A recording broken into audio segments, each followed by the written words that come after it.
صدر مملکت آصف علی زرداری نے واضح کیا ہے کہ سرحد پار دہشت گردی پر برداشت کی حد ختم ہو چکی۔ پاکستانی جانوں کا تحفظ اولین ترجیح ہے، کوئی سمجھوتا نہیں کیا جائے گا۔ صدر مملکت نے اپنے بیان میں کہا کہ پاکستان نے طویل عرصہ تحمل دکھایا اور کارروائیاں محدود علاقوں تک رکھیں۔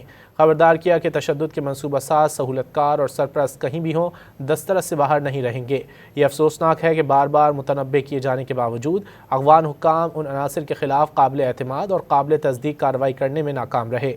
صدر زرداری نے مزید کہا کہ اقوام متحدہ کی تازہ رپورٹ نے متعدد گروہوں کی افغانستان میں سرگرم موجودگی کی تصدیق کی۔ صدر مملکت آصف علی زرداری نے واضح کیا ہے کہ سرحد پار دہشت گردی پر برداشت کی حد ختم ہو چکی۔ پاکستانی جانوں کا تحفظ اولین ترجیح ہے، کوئی سمجھوتا نہیں کیا جائے گا۔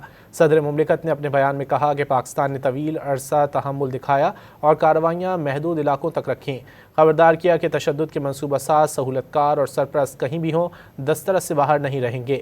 یہ افسوسناک ہے کہ بار بار متنبع کیے جانے کے باوجود افغان حکام ان عناصر کے خلاف قابل اعتماد اور قابل تصدیق کارروائی کرنے میں ناکام رہے۔ صدر زرداری نے مزید کہا کہ اقوام متحدہ کی تازہ رپورٹ نے متعدد گروہوں کی افغانستان میں سرگرم موجودگی کی تصدیق کی۔